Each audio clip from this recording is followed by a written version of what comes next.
계속해서 이 거룩한 성 새 예루살렘 두 번째 시간인데요. 성경은 천국을 말할 때 여러 가지 성경적 표현이 있지 않습니까? 하늘나라도 있고 여러 가지가 있는데 그 천국에 대해서 구체적으로 말해서 거룩한 성 새 예루살렘으로 표현하고 있다 그랬습니다. 그것은 이 지상의 예루살렘과는 대조된, 이 지상에도 예루살렘이 있잖아요. 이 지상의 예루살렘과 대조되고 또 세상을 상징하는 그 표현이 큰 바벨론입니다. 바벨론.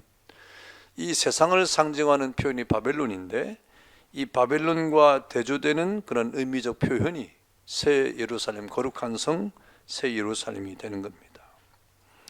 그러면서 이 거룩한 성 새 예루살렘은 이제 더 큰 의미로는 승리한 천상교회, 이 지상교회와 구별된 하나님의 나라에 존재하는 천상교회로서의 승리의 장소를 말할 때 이 거룩한 성 새 예루살렘이라고 하는 건 표현을 쓴다라고 우리가 생각을 했습니다. 그래서 우리가 지난 시간에 그 출처가 하늘이고 그 다음에 이 새 생활을 시작하는 그런 장소이고 영화롭고 거룩한 임마누엘의 세계다라고 했고요. 오늘은 네 번째, 이 천국은 처음 것들이 없어진 세계라 그랬어요. 처음 것들이 없어진 세계. 계시록 21장 4절인데 다 같이 한번 읽어보겠습니다. 계시록 21장 4절 다 같이 읽겠습니다. 시작. 모든 눈물을 그 눈에서 닦아주신 다시는 사망이 없고 애통하는 것이나 곡하는 것이나 아픈 것이니 다시 있지 아니하리니 처음 것들이 다 지나갔음이로라 라고 표현을 했죠.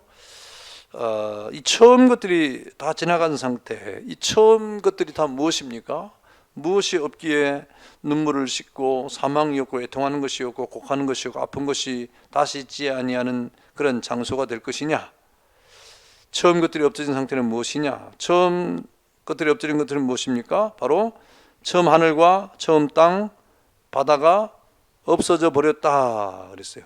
계시록 21장 1절인데 다 같이 한번 또 읽어보겠습니다. 시작. 또 내가 새하늘과 새 땅을 보니 처음 하늘과 처음 땅이 없어졌고 바다도 다시 있지 않더라 그랬습니다. 처음 하늘과 처음 땅이 없어진 이유들은 죄로 오염됐기 때문에 그렇죠. 죄로 오염된 것이고 저주를 받아서 가시와 엉겅퀴를 생산하는 그런 영역, 하나님이 태초에 천지를 만드신 이후에 아담과 하와가 범죄하지 않습니까? 그때 그 땅이 어떻게 되느냐? 엉겅퀴와 가시를 낸다 그랬어요. 이것은 죄의 결과요, 저주의 결과이죠. 그리고 죄로 인해서 탄식하는 것이 되었고 죄로 인해서 죽은 사망의 시체들을 소용해만 했던 비극적인 요소를 지닌 곳이다. 그래서 사람이 죽으면 어디에 묻습니까? 땅에 묻죠. 그래서 이 땅은 사실상 사망을 받아들여 가지고 수용하는 그런 땅이 됐죠. 그래서 여러분 보통 과거 옛날에 사람들이 생각할 때 하늘은 생명이라고 생각했고 또 땅은 죽음이라고 생각했어요. 결국 이런 모든 것들은 무너져 버릴 것이다. 이런 것들이 이제 없어진다 라고 말하는 것이죠.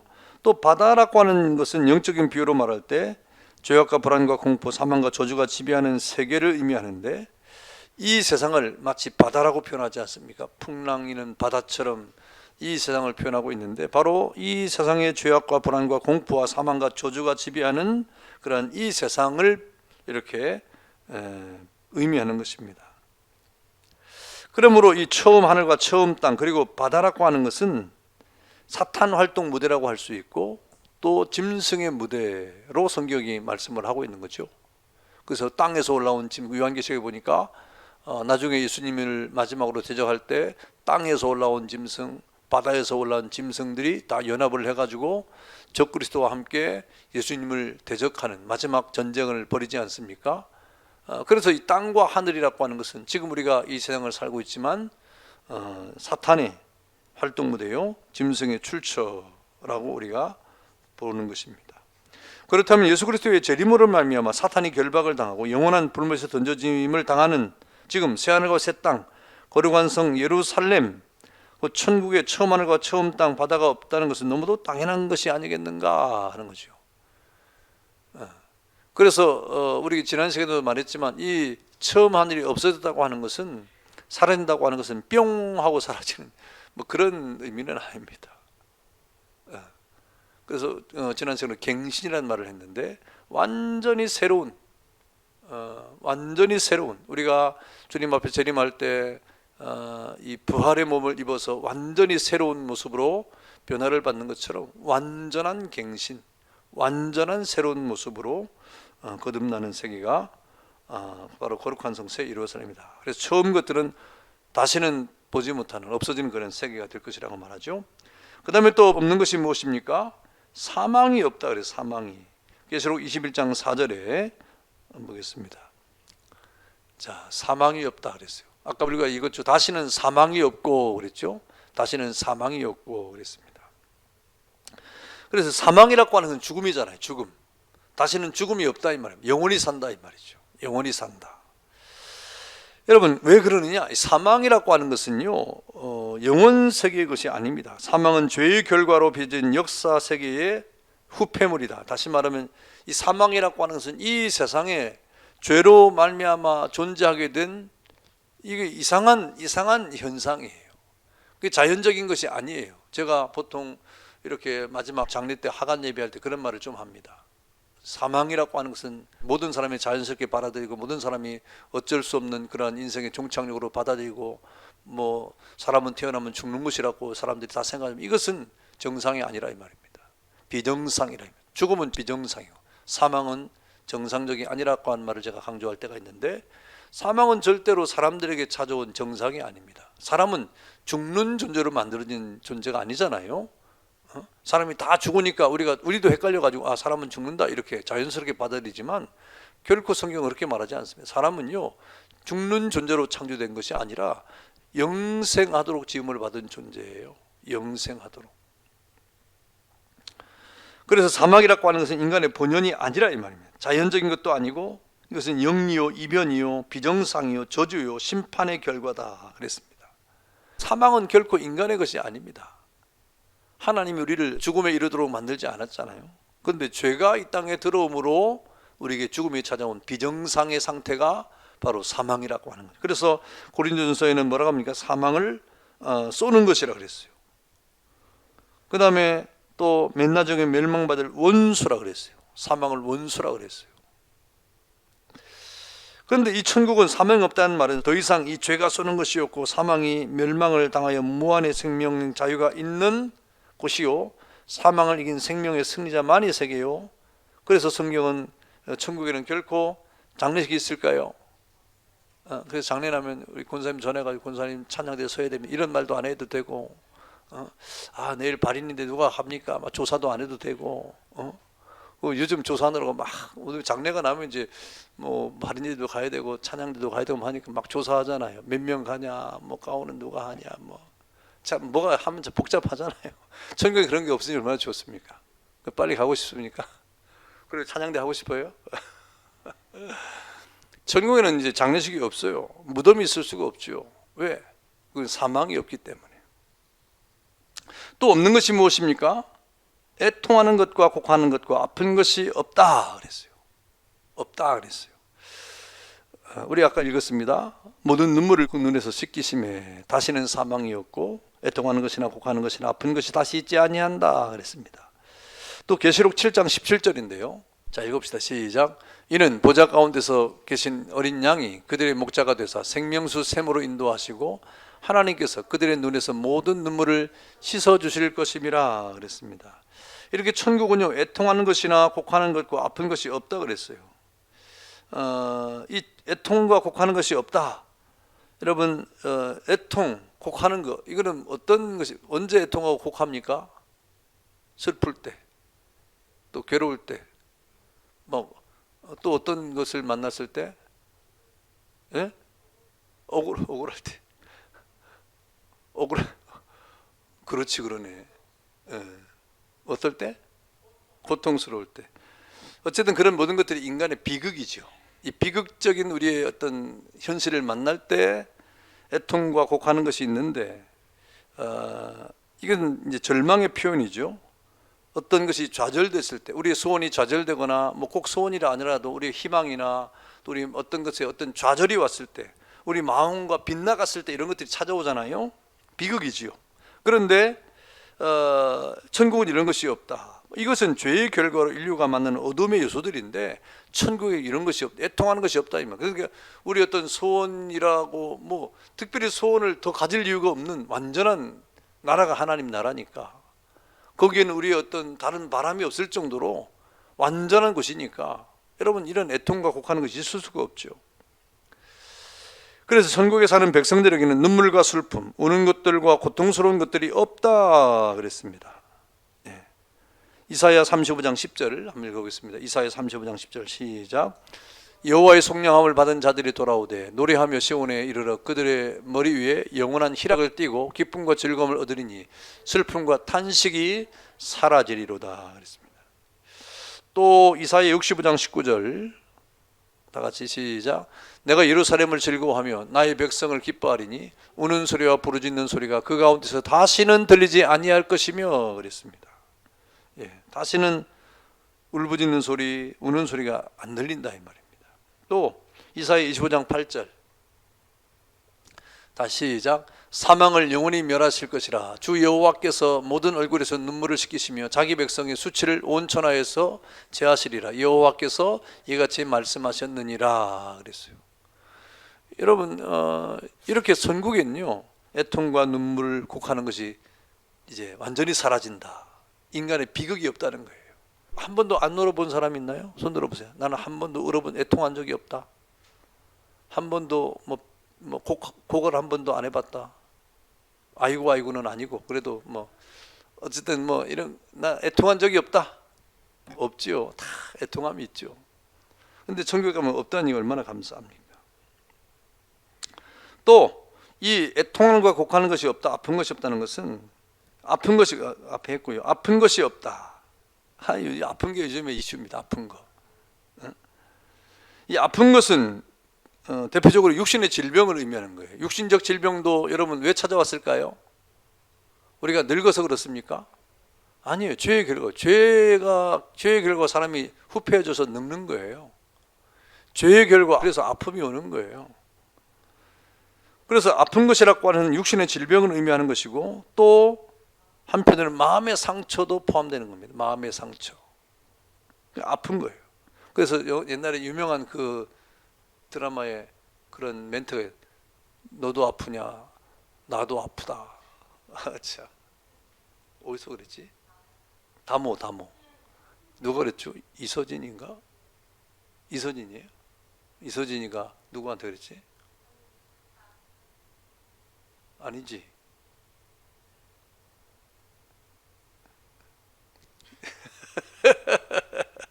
그 길라임한테 길라임. 누구? 네, 어쨌든 너도 아프냐? 나도 아프다. 뭐 이래. 자, 마음의 아픔.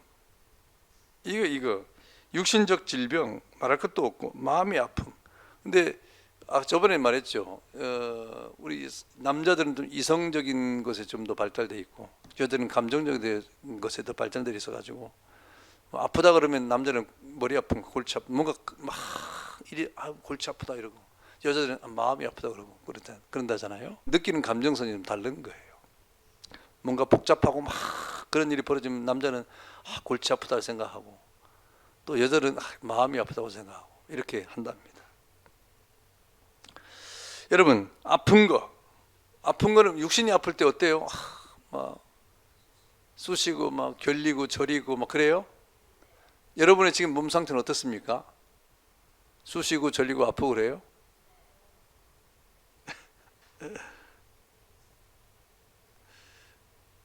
예, 아픈 거. 참 이거 아픈 게 없으면 참 좋겠는데 그게 안 되는 거예요. 어쩔 수 없어요. 이 세상에서.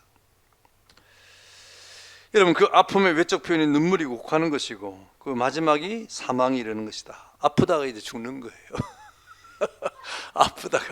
아프다가 이제 아프다가 나중에는 어떻게 됩니까? 죽는 거예요. 참 아프다 좀 나으면 얼마나 좋겠어요. 아프다 죽어요. 예.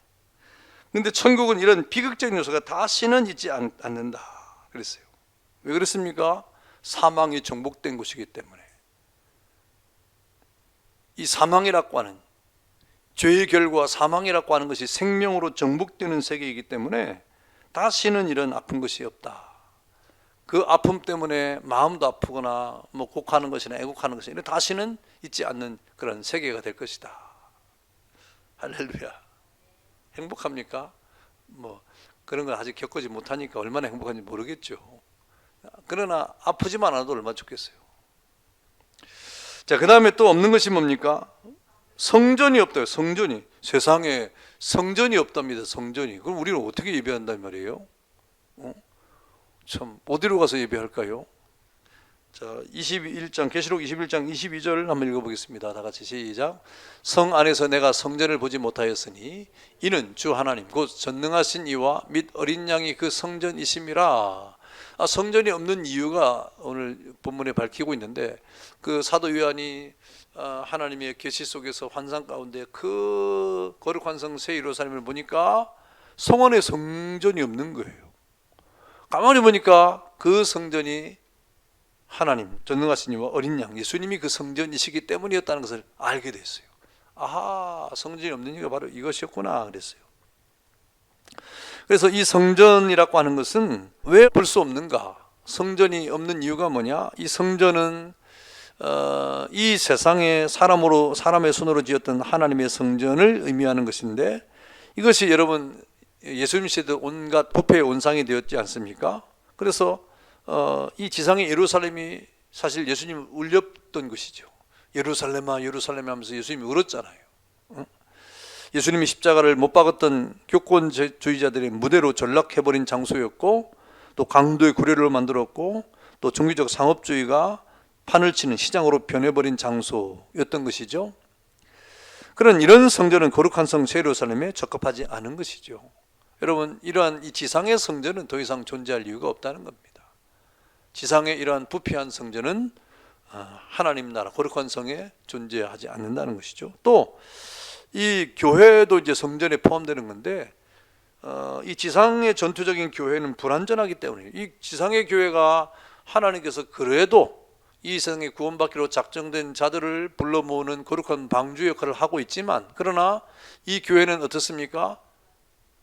이 교회는요, 누가 함께 있어요? 알곡과 가라지가 함께 있는 거예요. 미안하게도 알곡과 가라지가 함께 있어요. 다 알곡만 있으면 얼마나 좋겠습니까? 그런데 예수님께서 그렇게 말씀했잖아요. 추수 때까지 그만두어라. 알곡과 가라지가 함께 있는데 어떻게 할까요? 뽑아버릴까요? 가라지를 하니까, 가라지를 뽑을 때 알곡도 함께 뽑힐까 염려되니까 그냥 두어라 그랬잖아요. 여러분, 그래서 사실 이 교회는요, 사탄의 끊임없는 도전이 있는 장소예요. 끊임없는 도전을 받는 것입니다.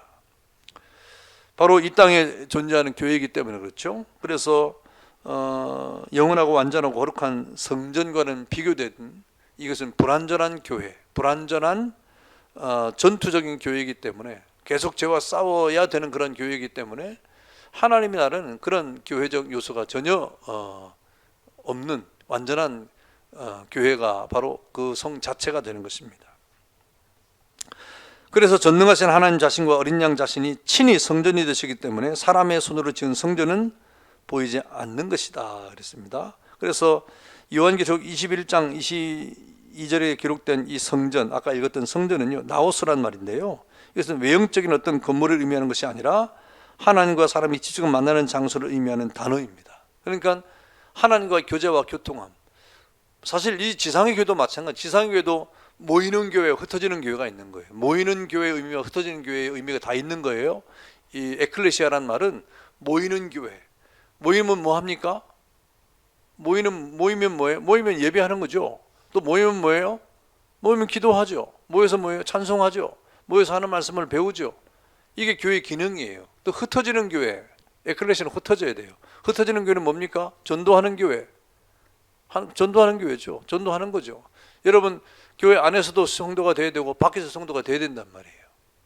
그런 어떤 에클레시아적 교회의 의미가 있는데, 이 요한계시록 21장 20절에 나오는 이 성전, 나우스라는 성전은 하나님과의 사람과 직접 만나는 장소, 교통의 장소의 단어인 것입니다.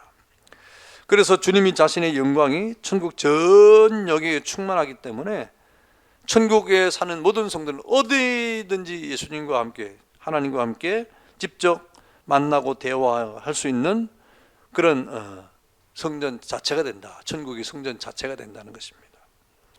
근데 지금 이 세상에서도 교회 말고 나는 나 혼자 기도하겠다 하고 혼자 자기 집에서 이렇게 제단을 쌓는 그런 사람들도 있어요.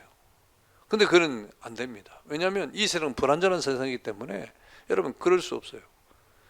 그래서 하나님이 이곳에, 이 땅에 교회를 두신 거예요. 예수님께서는 친히 자신의 몸이 성전이라고 말씀하지 않았습니까? 예. 그래서 여러분, 우리는 이 거룩한 성 새 예루살렘에 사람이 지은 그런, 손으로 지은 그런 이 세상의 성전 같은 것은 존재할 필요가 없다. 그 성 자체가 온전히 하나님과 그 시민들이 교통하는 그런 완전한 교통의 장소이기 때문에 거기에는 성전이 없다 그랬습니다. 또 없는 것이 뭡니까? 해와 달의 비침이 쓸데없다 그랬어요.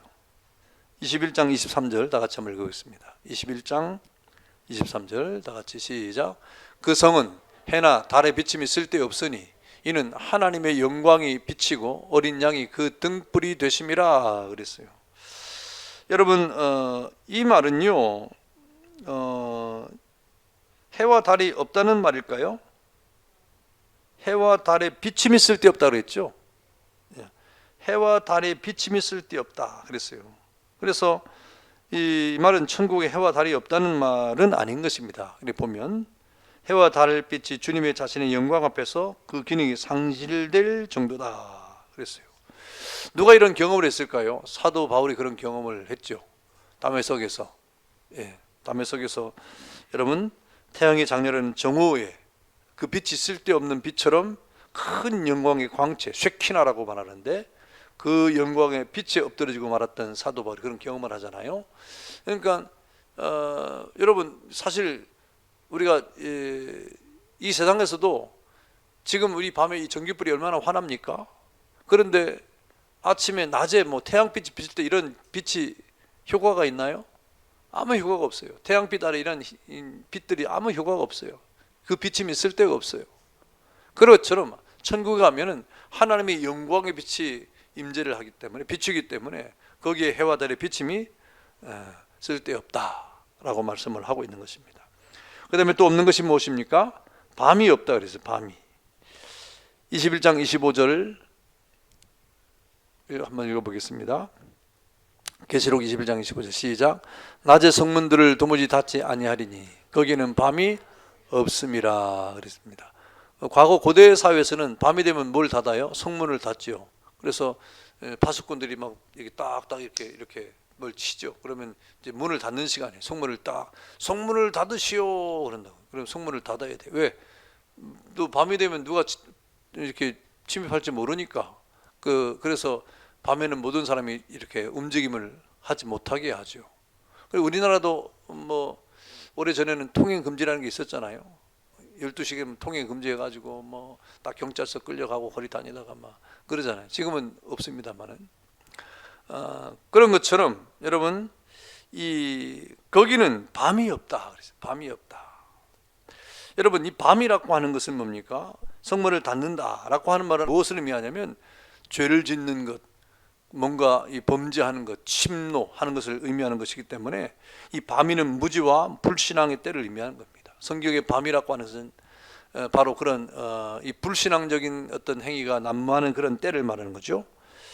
또 밤은 역경과 환란의 때를 상징합니다. 죽음을 상징하고 죄를 상징하죠. 죄를. 여러분, 사람들이 죄를 언제 지어요? 밤에 많이 지죠. 밤에. 그러므로 밤은 절망과 저주와 혼돈과 무질서의 상징인데 또 공포와 불안의 상징입니다.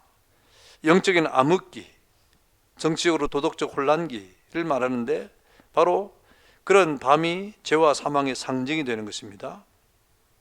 그런데 천국에는 다시는 밤이 없다 그랬어요. 그래서 계시록 22장 5절에도 그렇게 말씀했죠. 시작. 다시 밤이 없겠고 등불과 햇빛이 쓸데없으니 이는 주 하나님이 그들에게 빛이심이라. 그들이 세세토록 왕노릇 하리로다 그랬습니다. 여러분, 이것은 낮과 밤의 경계가 없다는 말인데, 바로 이 천국은 성경 예수님 뭐라고 했습니까? 하나님의 나라는 천년이 하라고 하루가 천년 같다고 말하잖아요. 영원한 하루라. 영원한 하루. 이 세상에 시간의 개념이 존재하지 않는, 지금 우리는 3차원의 세계를 살아가니까 시간이 있잖아요. 하루밤이 지나고 뭐 그런 게 있잖아요. 낮과 밤이 있잖아요. 그런데 하나님 나라는 이제는 그런 경계가 없어지는 영원한 하루가 우리에게 주어진다 그랬습니다. 또 뭐가 없습니까? 저주가 없다. 다시 저주가 없으며, 계시록 22장 3절에 그랬습니다. 저주는 하나님의 심판이죠. 진노죠. 그래서 이 저주라고 하는 것은 범죄한 인류에게 내리는 하나님의 공의로운 심판과 분노인데, 이제는 천국에서는 저주가 없다고 하는 것은 왜 없습니까? 죄가 없기 때문에 그래요. 심판이 없다 이 말입니다. 형벌이 없다 이 말입니다. 그러니까 하나님의 심판도 없고 진노도 없고 저주가 있을 수가 없는 것이죠. 그러니까 대신에 무엇이 차지합니까? 하나님의 영원한 축복만이 빛나는 곳이다 그랬어요. 그런 천국을 우리가 지금 성경이 우리에게 말씀을 하고 있습니다. 거룩한 성 새 예루살렘, 그렇죠? 자, 내용 연구 보겠습니다. 내용 연구 짧습니다. 천국에 존재하지 않는 처음 것들에 대한 설명입니다. 맞는 것은 O, 틀린 것은 X표를 하십시오. 그래서 OX 문제입니다. 자, 1번 처음 하늘과 처음 땅 바다가 없어져 버렸다. O죠? 예, O. 생명이 없다. 예, 그렇지 않죠? 생명이 있죠. 예, 그 다음에 3번 사망이 없다. O. 천국은 애통하는 것이나 곡하는 것은 없어도 아픈 것은 남아있는 것이다. 아픈 것이면 큰일 나죠. 성전이 없다. 예. 천국은 해와 달이 그 빛을 하나님의 영광보다 더 영롱하게 바라는 것이다. 그렇지 않죠? 그 빛이 쓸데없다 그랬습니다. 밤이 없다. 예. 저주가 없다. 예, 그렇습니다. 예. 이렇게 우리가 거룩한 성 새 예루살렘 또 다음 주, 그 다음 주까지 계속 이어지도록 하겠습니다. 감사합니다. 기도하겠습니다. 자비하신 아버지 하나님, 은혜를 감사합니다. 우리가 바라보고 소망할 저 영원한 하나님의 나라, 거룩한 성 새 예루살렘을 우리가 또 생각합니다. 성경이 우리에게 가르쳐 주시고 또 믿음으로 그 나라를 바라보면서, 비록 우리는 연약한 이 땅에 살아가지만 소망의 나라를 바라보고 하나님의 자녀답게 이 땅을 살아가는 저희가 되게 하옵소서. 감사하고 예수님의 이름으로 기도하옵나이다. 아멘. 감사합니다.